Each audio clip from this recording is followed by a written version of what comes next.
J'ai un jour un ami qui était secrétaire de la Chambre d'agriculture, bon, du syndicat agricole du Sud-Est, et qui, comme secrétaire, pendant 40 ans, a rempli des cahiers de notes de toutes les réunions auxquelles il assistait, de ce qu'on disait à ces réunions. Et il se disait, ben ça, il faut surtout pas le détruire, mais personne n'en veut parmi mes enfants. Mais je lui dis, ben, va voir les archives municipales, et les archives municipales vont accepter ça, vont le prendre, parce que c'est utile. Et il faut absolument le garder. Oui. J'ai un autre exemple, un peu du même genre, mais en beaucoup plus grand. Les archives municipales avaient eu en dépôt, il y a déjà une trentaine d'années, les archives de l'architecte Morand. Morand qui a créé le quartier Morand, le quartier du pont Morand, du cours Morand, de la place Morand, etc. Et ils avaient été mis en dépôt, c'était Henri Ours qui avait fait une belle opération de sauvetage, et ça avait été mis en dépôt. Il y avait eu un début d'inventaire, mais ce n'était pas encore mis à disposition du public. Alors là, j'ai servi d'intermédiaire entre les archives municipales, à l'époque où Mme Dureau était directeur des archives municipales, et la famille, qui sont des cousins d'ailleurs, les Morand de Jouffray, et pour négocier la façon dont ces archives auraient quelque chose de plus, un dépôt plus ferme, plus administratif, qui permettrait d'une part aux archives municipales de faire un inventaire pour le mettre à disposition du public, et d'autre part de sauvegarder les papiers qui, s'ils étaient restés dans la famille, seraient à l'état d'abandon ou seraient en partie détruits ou dispersés. Et là, on a abouti à un compromis. La famille ne voulant pas s'en dessaisir, on a signé un contrat de mise à dépôt pour une durée de 25 ans, ce qui fait une génération. Et 25 ans, et c'est tacitement reconductible. Alors si au bout de 25 ans, la famille est oubliée, les archives ont oublié, eh bien, ces documents seront toujours en dépôt. Et depuis que l'inventaire est fait, et depuis qu'on a fait une exposition autour de ces archives, eh bien, il y a de nombreux chercheurs qui viennent travailler dans ce fonds d'archives. Alors que s'il était resté en vrac comme au départ, eh bien, personne ne serait aventuré à farfouiller là au milieu. Et les archives n'aiment pas qu'on pénètre dans un fonds qui n'est pas classé. Oui. Un dépôt d'archives n'est pas simplement la mémoire du passé. À partir du moment où on met entre les mains des historiens des moyens de chercher, on fait un legs pour des générations futures, pour que les générations futures puissent savoir d'où ils viennent, c'est-à-dire construisent leur propre identité.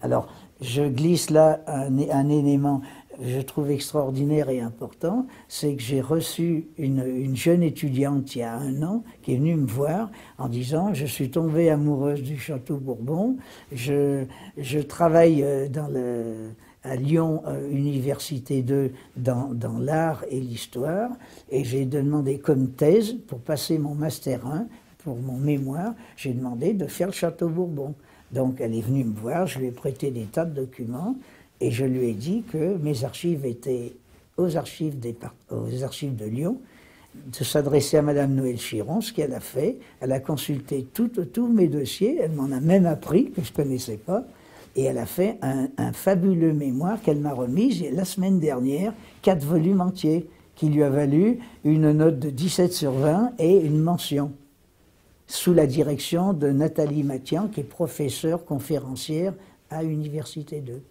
Donc le but, vous voyez, c'était ça, c'est de sauver des archives et en même temps de permettre à des tas de gens passionnés qui n'ont pas les moyens, qui n'ont pas de documents, de pouvoir consulter librement.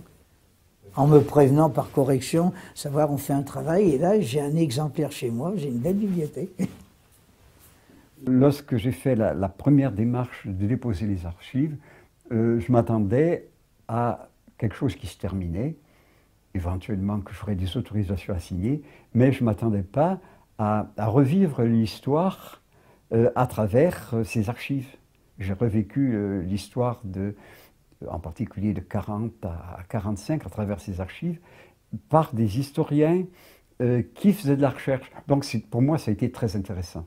Et chaque fois que quelqu'un est venu consulter les archives, chaque fois, mais presque, j'ai pu rencontrer les gens. Je disais aux responsables des archives, écoutez, dites-leur, je leur donnais mes coordonnées, dites-leur de me contacter. Et habituellement, on allait prendre un café, pas loin des archives, ou un pot, où on mangeait ensemble. Et on discutait des archives et du pourquoi ils étaient venus. Et la plupart ont passé du temps à me raconter, souvent c'était des thèses qui étaient en préparation, ou c'était des recherches qui étaient assez poussées, et ils m'ont raconté pourquoi ils faisaient ces recherches, le contenu de leur étude. Et pour moi, ça a été un enrichissement assez extraordinaire.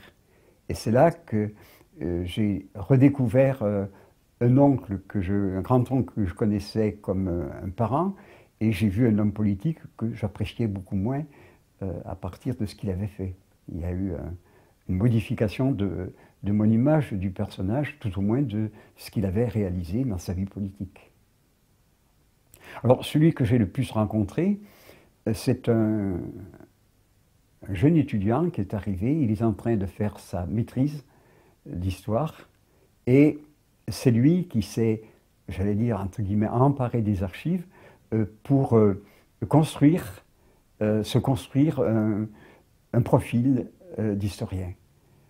J'exagère peut-être un peu, mais à peine. Il a fait donc sa maîtrise. Ensuite, avec les archives, il a publié un livre sur le grand-oncle, Xavier Vallat. Et après, il a fait sa thèse, qui était plus large que le personnage.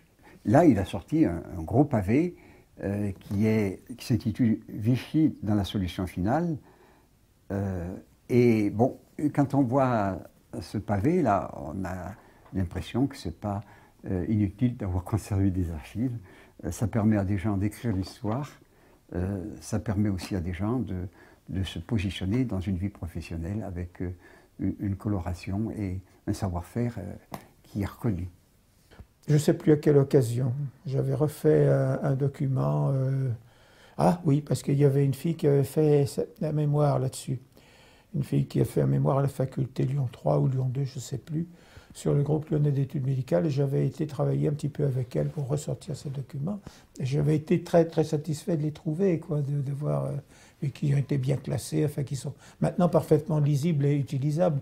N'importe quel étudiant d'histoire ou de médecine ou de sociologie peut les reprendre et travailler dessus. Hein. Alors, il faut aller chercher l'essence philosophique des choses, d'où je disais thésard, doctorant, parce que c'est, à mon avis, ce sont les plus intéressants, mais aussi le grand public. Le grand public, parce que, bon, moi je dis, on ne peut pas faire la ville sans les habitants.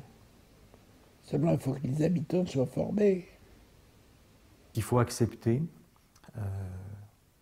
qu'on ne sache pas qui va lire, qu'on ne sache pas qui sera le lecteur de votre don. C'est très important. C'est un interlocuteur qui est dans l'avenir. Et la seule image que vous pouvez avoir, vous, c'est que ces personnes et tout le monde. Qu'il faut le faire dans ce geste-là. Je pense qu'il ne faut pas être dans un geste où vous allez vous dire, c'est pour ça que je parlais de restriction tout à l'heure, je ne veux pas que ça soit un tel, ou j'imagine que ça sera un tel, parce que j'aimerais que ça soit un tel.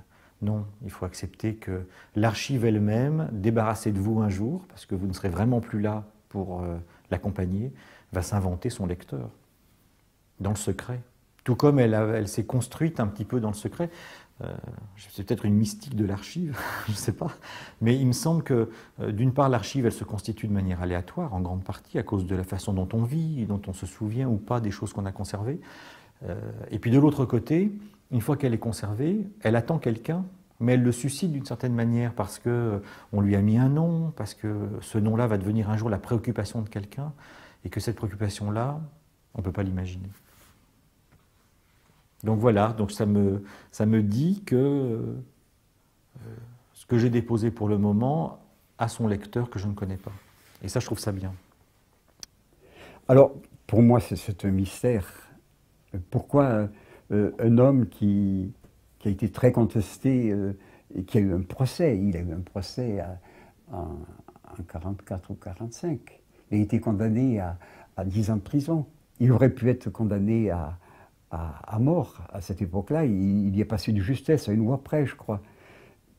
Pourquoi il a gardé avec une intégrité assez extraordinaire toutes ces archives? Pour moi, c'est un mystère. Sinon, il avait peut-être un peu comme moi l'idée que l'histoire doit être écrite et qu'il ne faut rien perdre. Mais tout est là. Et surtout, pourquoi il n'en a pas parlé dans son testament? C'est une question, je n'aurai jamais la réponse. Mais c'est moi qui ai pris la décision de tout garder et je ne regrette rien. Ouais.